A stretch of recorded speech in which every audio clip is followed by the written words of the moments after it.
¿Cómo está viviendo? Usted que recorre el país, que ya lo debe haber recorrido varias veces, desde que fue candidato a presidente hace 2 años y después siguió recorriendo. ¿Cómo está viendo este momento donde todos los días se destapa algo nuevo, hay algún nuevo tema para crispar a la sociedad? ¿Cómo lo vive?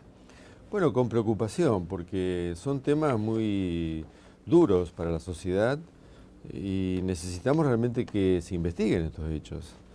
De manera que hay un periodismo de investigación que pone en claro distintos temas, pero después es la justicia la que tiene que actuar. Y lo preocupante es que la justicia va siempre 4 o 5 días después que se hizo la denuncia, con lo cual, posibilitan que si hay alguna situación que hay que aclarar o vaciar o limpiar de tal o cual departamento de Buenos Aires, hay que hacerlo porque pueden llegar a ser investigados. Yo creo que esto es lo que está fallando hoy en el país, ¿no? Es decir, que la justicia actúe, investigue y castigue. Ahora la justicia está también muy acotada, doctor Vino. No sé si leyó hoy en los diarios nacionales que, por ejemplo, la Inspección General de Justicia ha retaseado información solicitada por juzgados y por medios respecto a determinadas empresas que aparentemente estarían muy implicadas en el tema Chicone que afecta al vicepresidente, y se le ha negado lo que antes obviamente era normal, que para una investigación periodística o una investigación judicial uno accediera a ese tipo de información. Usted se sabe que hubo como una especie de intervención no declarada de alguien que fue mandado por el gobierno, incluso no teniendo un cargo de abogado, sino de contador, para reemplazar y supervisar a quienes toman decisiones, y gente excluida después de muchos años de ejercicio de funciones. Claro, y sobre todo en casos como este, donde la sociedad ya lo juzgó al vicepresidente. Entonces, creo que ir atrás de este hecho es realmente preocupante, porque no ayuda a mejorar la calidad institucional que hoy tenemos. ¿Usted ve que más allá de todo esto, la cosa cambia, aunque sea poco, pero cambia, doctor? Porque, como decía usted recién, al vicepresidente ya lo juzgó la sociedad. Pero por ahí, al juzgarlo la sociedad, ya hay un preconcepto sobre el vicepresidente, y seguramente la justicia falla totalmente distinto a lo que ha pensado o supuesto la sociedad. Y eso, lógicamente, que deja una disconformidad un poco grande en la gente. ¿Usted cree que se mueve algo en la investigación? ¿Avanza aunque sea poquito o es la denuncia y nada más? La verdad que se avanza muy poco y son todas cuestiones muy parciales.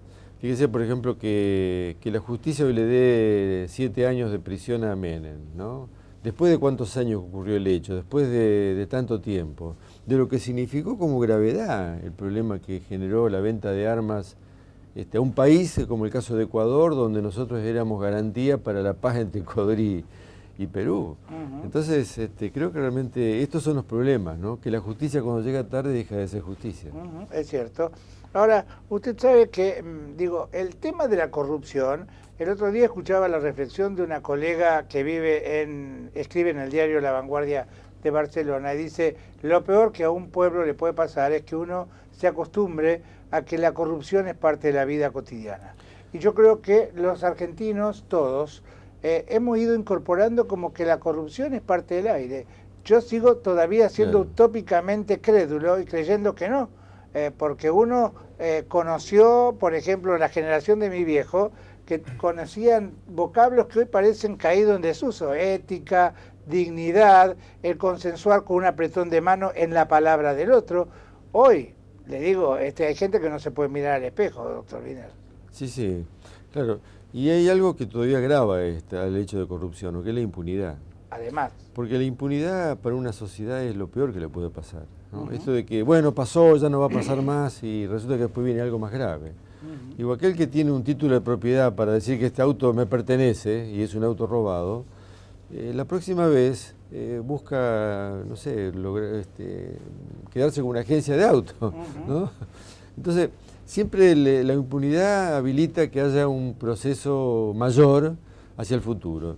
Y realmente ese es un problema de la justicia. Por eso nosotros creemos que es una barbaridad realmente partidizar a la justicia como pretende este gobierno, ¿no? La justicia tiene que ser absolutamente independiente.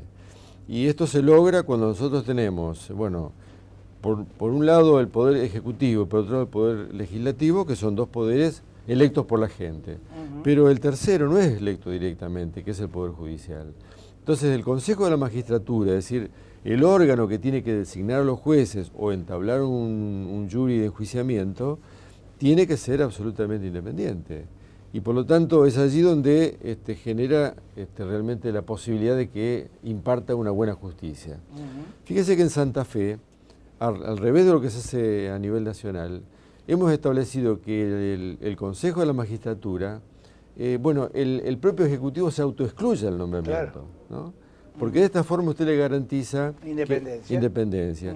De esta forma usted le da la potestad a los colegios de abogados y a la academia, ¿no? Para que puedan realmente elegir a los mejores hombres y mujeres para integrar el Consejo de la Magistratura. Usted sabe que yo a veces creo que la Presidente, que conoce de constitucionalismo, de hecho fue convencional constituyente acá en Santa Fe, en la reforma del 94, confunde esto de democratizar la justicia con elegir democráticamente un presidente que sí es elegido por el voto popular, pero ¿desde cuándo hay que atar a los magistrados a un signo político que obviamente haría que cada 4 años de haber una rotación en el gobierno de turno habría que modificar la justicia? Sería una justicia pendular injusta, ¿no? Claro, claro. Por eso suena aberrante el concepto de una diputada de la Nación cuando dice que el que gana las elecciones tiene derecho a manejar los 3 poderes. Bueno, eso dice la Conti, ¿no? Claro. Diana Conti. Así es. Creo que realmente es un barbarismo, ¿no? Ahora, doctor Wiener, por ejemplo, algunos representantes de la oposición se sienten ofendidos cuando la gente dice a la oposición no se le cae una idea. ¿Cuál es la reflexión suya ante este pensamiento que se suele escuchar muy seguido en los medios, en los llamados de la gente? Dice, y la Presidente tiene una agenda y de alguna manera va por esa agenda y la oposición está muy diluida. ¿Cuál es la respuesta suya? Que la legislatura no trata los proyectos que no vienen del Ejecutivo.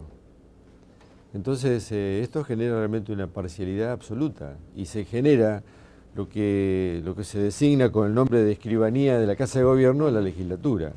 ¿No? Creo que este es un error porque se desdibuja totalmente la independencia que tiene que tener el Poder Legislativo. Doctor, de suponer que lo llamaran ahora y le dijeran, doctor Wiener, denos una mano, ¿por dónde empieza? Por 3 cosas. Primero, le diría educación. Segundo, trabajo en blanco. Tercero, obra pública. La educación, no cualquier educación de calidad. Y esto tiene que impartir una norma desde el gobierno nacional. No puede ser que la educación en Formosa sea diferente a la educación de Buenos Aires, ¿no? Segundo, el trabajo en blanco, porque no es lo mismo... Con respecto a la educación, usted corríjame, pero tengo entendido que nunca se invirtió más en educación que en los últimos tiempos y fíjese cómo estamos.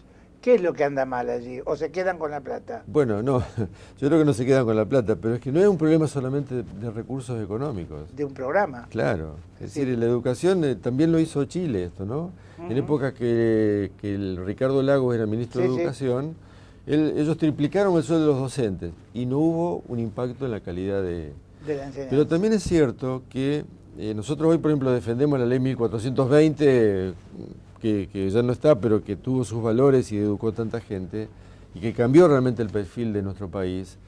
Y sin embargo no consideramos que la ley 1420, el día que se aplicó, no quiere decir que al otro día dio resultados, sino que hubo que esperar que generaciones se incluyeran a través de este proceso educativo, ¿no?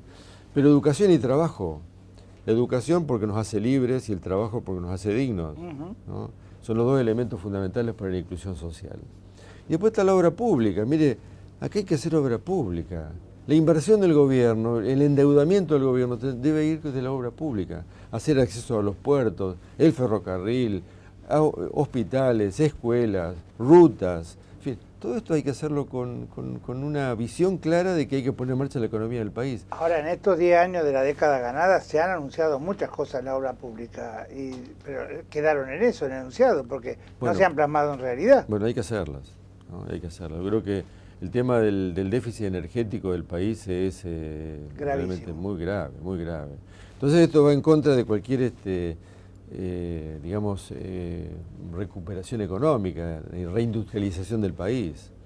Fíjense que cuando se restringió el volumen de gas para la industria, aquellas industrias que usaron un poquito más de gas de lo que estaba permitido, finalmente le aplicaron multas siderales, que algunas quebraron por esto. Entonces, evidente que no se tiene un concepto de lo que significa la economía regional, porque el país no es lo mismo. Nosotros, mire, lo hemos recorrido el año pasado, hemos estado en todas las provincias argentinas, ¿no?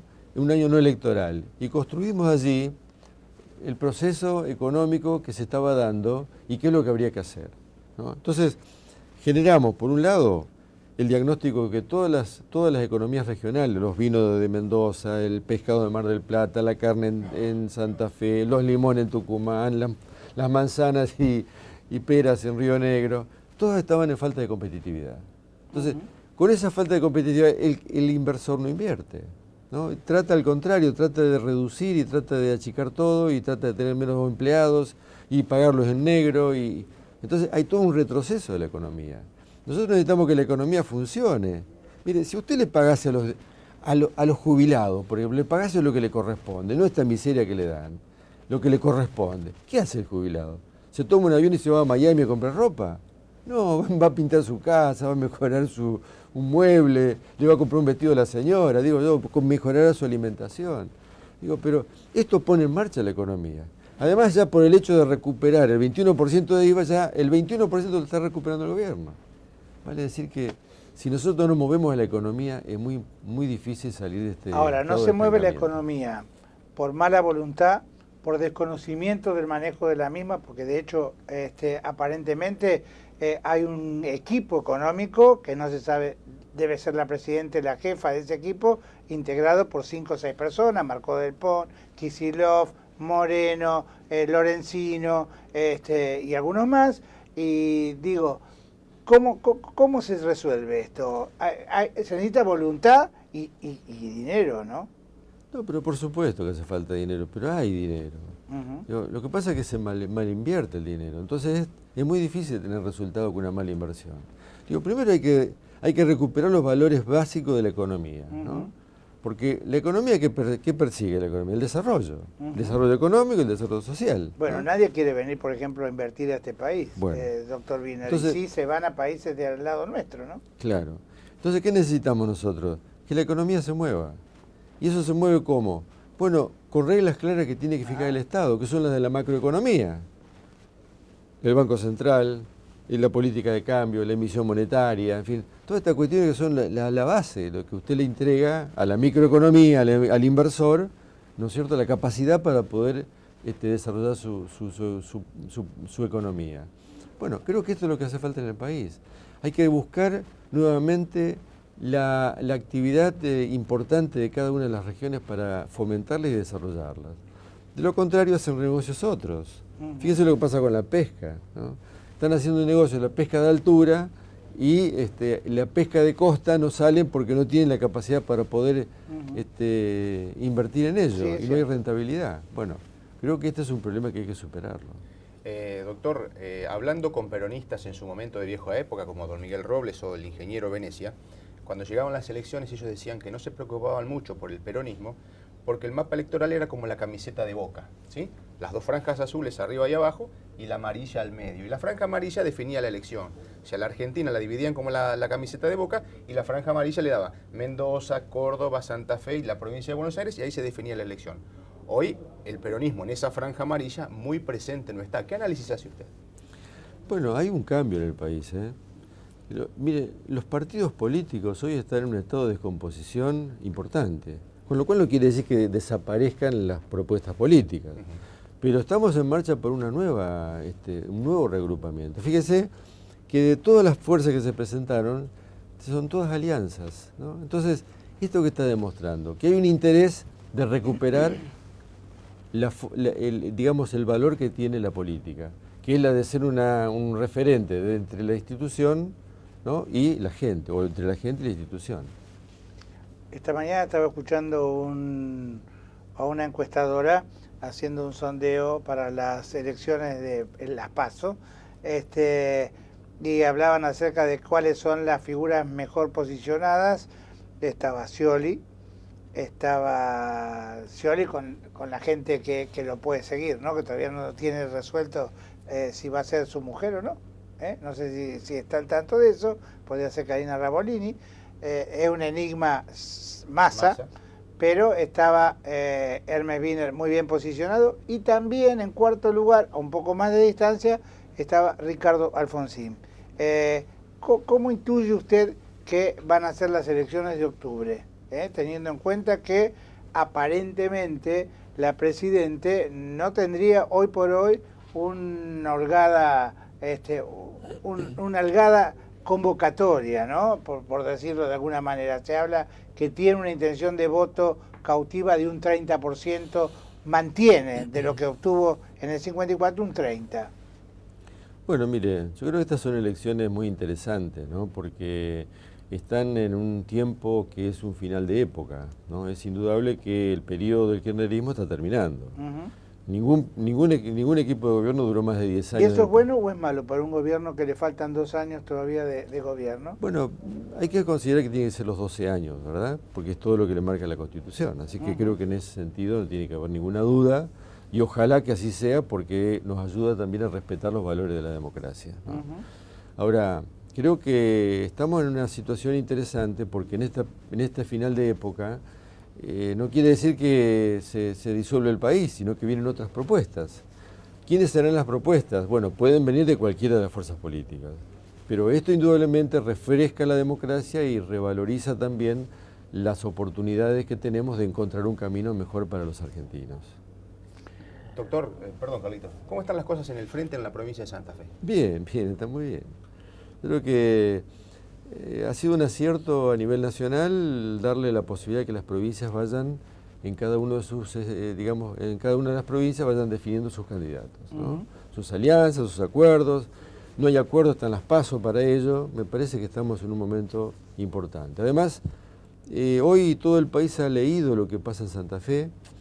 Ya todos hablan del Frente Progresista Cívico y Social. Pasa en Buenos Aires, pasa en la provincia, pasa en Córdoba, en fin, pasa en Entre Ríos, en fin. Con lo cual hay una integración interesante, ¿no? Así que bueno, hay que dejar que las cosas fluyan y bueno, y hay que buscar las mejores propuestas y que la gente tendrá la posibilidad de creerles a unos, a otros no, a los que les creerán les votarán, y vamos ordenando el país hacia el futuro que seguramente se va a definir en el año 2015. Doctor Wiener, le agradezco esta visita. Antes de las PASO seguramente lo convocaremos nuevamente. Y la semana pasada me acordaba porque hubo una tapa del New York Times que de alguna manera remitió a aquella estigmatización que hicieron en su gobierno de que durante el periodo de Wiener la provincia permitió o fue funcional a lo que después se llamó la narcopolicía, o el haber permitido esto que estamos leyendo todos los días, ¿no? Y veía que de los enfrentamientos de los narcos en esta zona, y veía que el New York Times la semana pasada puso una tapa difícil de metabolizar con la foto de la Presidente que decía como que estaba liderando la narconación, ¿no? Entonces digo, ¿se puede seguir hoy por hoy pivoteando entre estas dos cosas, que el país es el país elegido por los narcos, y tratar de sacarnos nosotros los santafesinos el estigma de vivir en una provincia narco? Claro que se puede, pero hay que tener voluntad para ello.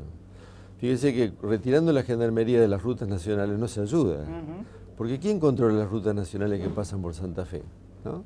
Santa Fe no tiene límites con otros países, de manera que ¿cómo llega la droga a Santa Fe?